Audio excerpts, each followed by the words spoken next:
Welcome to Season 4 of Public Health on Call, a podcast from the Johns Hopkins Bloomberg School of Public Health. I'm Josh Sharfstein, Vice Dean for Public Health Practice and Community Engagement and a former Commissioner of Health in Baltimore City. Our goal is to bring scientific evidence and experience to current topics in public health through engaging interviews with scientists, community leaders, policy experts, public health officials, clinicians, and more. If you have ideas or questions for us to cover, please email us at publichealthquestion@jhu.edu. That's publichealthquestion@jhu.edu for future podcast episodes. Hi, I'm Lindsay Smith Rogers, producer of Public Health on Call. Today, Stephanie Desmond talks to Dr. David Pate, former CEO of St. Luke's Health System in Idaho, about the COVID crisis in his state. They discuss the institution of crisis standards of care at hospitals in Idaho, which means that some people who need COVID or even non-COVID treatment won't be able to access care given how overrun the hospitals are. Special thanks to Trevor for reaching out to suggest this topic. Let's listen. David Pate, thanks so much for joining me. My pleasure. Thanks for having me, Stephanie. So, David, you work in Idaho, and you are on the governor's coronavirus working group, and you are a retired physician. Talk to me about what things are like right now in Idaho when it comes to COVID. Well, certainly we're having a late surge relative to a lot of other parts of the country, particularly the southern and eastern parts of the country. We got our surge. We have just hit our peak. We are on our way down, thank God. But unfortunately, about a month ago, we had to go into crisis standards of care, and we are still operating under crisis standards of care. So I'm going to ask you about crisis standards of care in one moment. I want our listeners to know that Idaho has the lowest rate of vaccination in the country for COVID, and there's very little mask wearing that's going on, and the hospitals have been really busy. So I want to ask you a little bit about what crisis standards of care are. So what happens with our hospitals is that if we get overly stressed, and it's really a combination of things. One is when there's a lot of disease transmission, you have your own healthcare workers getting impacted. So you may have a number of them out in isolation because they're sick or in quarantine because they've been exposed, but also we're getting a lot of cases of people that have to be admitted for COVID. And so that puts pressure. And of course, a lot of other things that hospitals do don't go away just because you're having a pandemic. People still get car accidents. People still have heart attacks and strokes. And so it's been a significant pressure on our hospitals. I am very proud of Idaho hospitals. They have taken extraordinary steps to increase their capacity, converting non-clinical areas into clinical areas, taking a classroom and making it an actual COVID unit, converting some areas that, for example, they stopped doing elective surgeries, and so converting some of that area into patient care for COVID, et cetera. So they've made a lot of efforts, but we went into contingency standards where we could still adequately care for people, but we were really pressed. We were having to use these non-traditional ways. And then, unfortunately, we got to the point where we were really into crisis standards where we couldn't take transfers in many cases of patients. And so we had to make do. A lot of times, patients that we would have admitted under normal circumstances, if they were doing halfway okay, we sent them home with portable oxygen, with remote patient monitoring, tried to manage patients that way. The hospitals have been very creative trying to take steps to care for everyone and not have anybody go without treatment, but we haven't been able to treat people the way we would under ordinary circumstances. So that has led to the crisis standards of care. That has to be declared by our state director of health and welfare. And initially, he did so just for the northern part of Idaho, what we call the panhandle of Idaho. But just within a couple of weeks later, it ended up being extended to the entire state. Now, that doesn't mean that every hospital is working under crisis standards of care. But that declaration allows them to, if necessary. And so in the Northern Panhandle, we had about 10 hospitals. I think 4 of them were in crisis standards of care. I think pretty much most all of the hospitals in the central part of Idaho are on crisis standards of care. I think fewer in the eastern part of the state. So that's been kind of the situation that we've been operating under. It sounds a little bit like rationing. Is it rationing? It can get to that point. So certainly it's rationing to the extent of we have to make certain decisions. For example, who gets into the ICU unit and who do we have to care for, perhaps in a telemetry unit that under normal circumstances we'd put in ICU. So to that extent, it's rationing. But what most people think of rationing, where we say, Stephanie, you're getting the care, but Johnny over here, we just can't give you care. It has come to that. And it hasn't come to where we just haven't been able to give. We're just stretched so badly we have to pick and choose who gets care. It's really been an issue of who's going to get care under the ideal situations and who's going to get care, but not under ideal situation. Now, can decisions be made on who gets the best care? I guess it's based on how sick they are, or is it based on something else? Yeah, we use a scoring system. And so it takes into consideration how sick they are, but more importantly, what's the likelihood they would get the benefit from it? Because what we don't want to do is waste those opportunities on people that we really don't think are going to end up benefiting from it. And once somebody's put in the ICU because we think they'll benefit, they get reevaluated. I think it's every 72 hours. And we judge, well, are they making progress? Are they getting better? And of course, if we got pushed to that point, then we could make a decision to say, well, unfortunately, we're just not seeing improvement in this patient. So we're going to have to step that patient down to allow somebody else into that bed. Is vaccination status one of the criteria? It is not.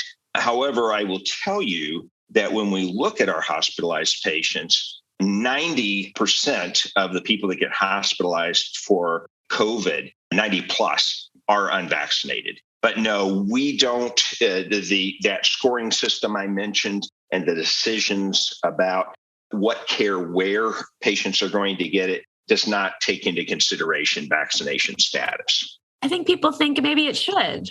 What do you think about that? Well, I do hear that all the time. And, I hear, of course, here in Idaho, and I'm sure in many places, of course, we have that division because there are so many that don't seem to be willing to take those responsible steps, wear a mask when they're out, get vaccinated if they can. And of course, when we get to these crisis standards of care, that impacts everyone because it's not just if you have COVID. When we're operating under crisis standards of care, if you get in a car accident, we have to kind of go through the same analysis with you if you have a heart attack or stroke. So it does. Unfortunately, the people that really get adversely impacted are those that did all the right things and yet still had something bad happen. So many people have suggested that. The problem, of course, is from a long-standing medical practice and medical ethics, we don't make decisions about care in general based on people's poor decisions. So, for example, if we do have 2 sets of people come in from a car crash and one was speeding or one was driving while intoxicated, we don't say, well, let's take care of the other car, but we're not going to take care of the person who was intoxicated. So, and I think those kinds of decisions really put healthcare professionals in a bad spot that we don't want to go. And of course, would really undermine the trust in healthcare professionals and whether people would actually tell you the things that they've done or not done. And so I think it's just a slippery slope. We haven't gone there. We don't think that's the right way to make those decisions, although we understand the sentiment. So talk to me a little bit about why you think Idaho is in the position that it is in. Well, I think that I think it's a whole combination of things. Of course, Idaho's a frontier state. We've got that, rugged individualism, personal freedoms by God, those kinds of things. And I get that, although it really has become quite a illogical argument. We absolutely go crazy if somebody tells us we have to wear a mask, but we've long had requirements that you can't go into a restaurant without your shirt on. And I haven't seen people staging protests shirtless out in front of restaurants saying, by God, you're compromising our individual rights here.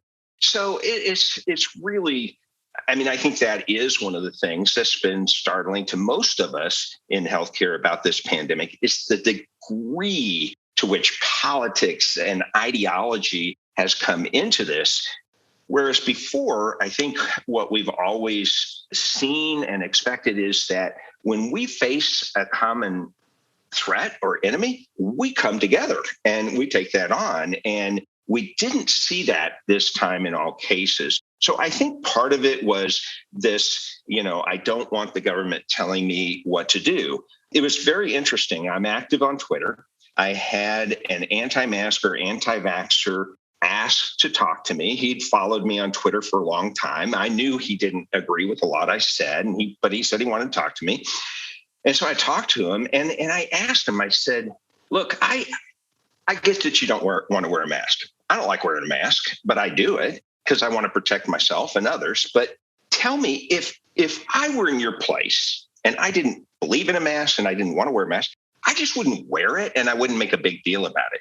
But I said, where is all the emotion and the anger coming from? Why all that?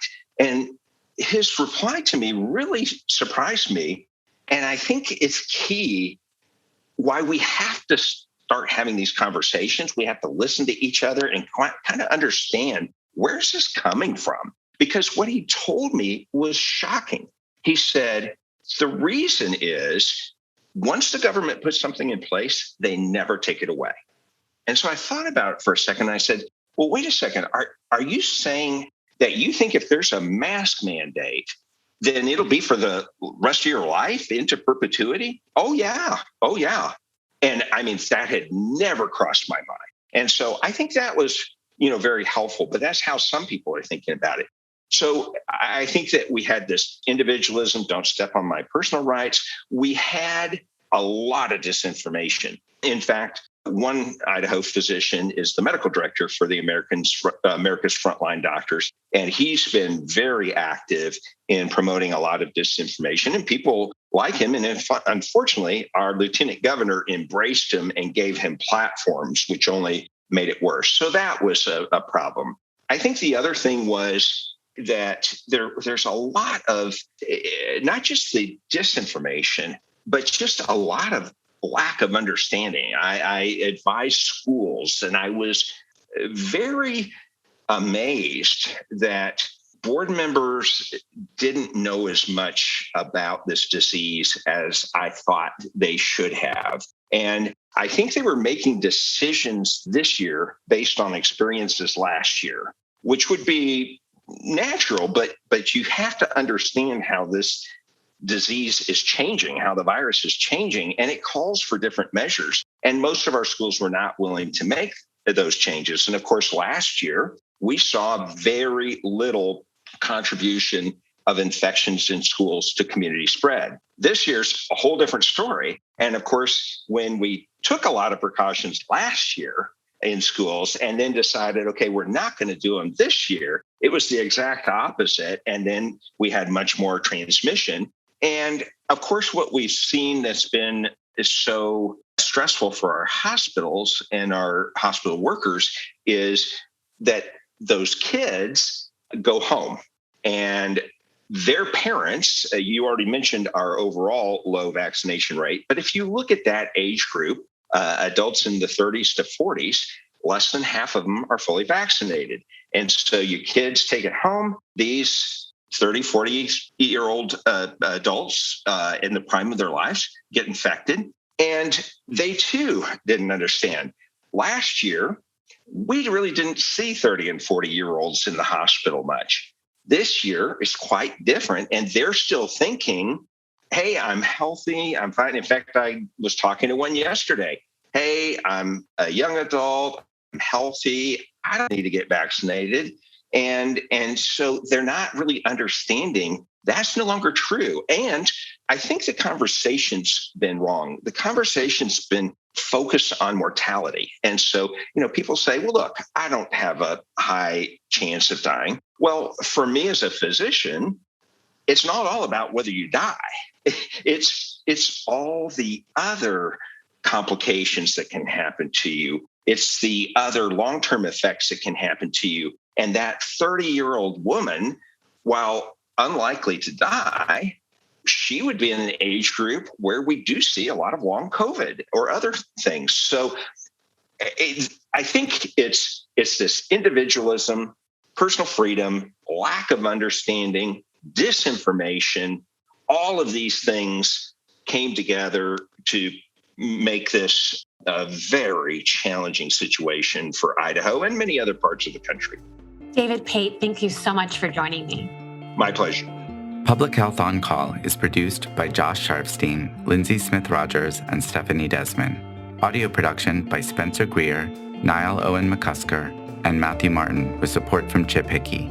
Distribution by Nick Moran. Production support from Catherine Ricardo. Social media support from Grace Holes Fernandez and Caroline Wong. Thank you for listening.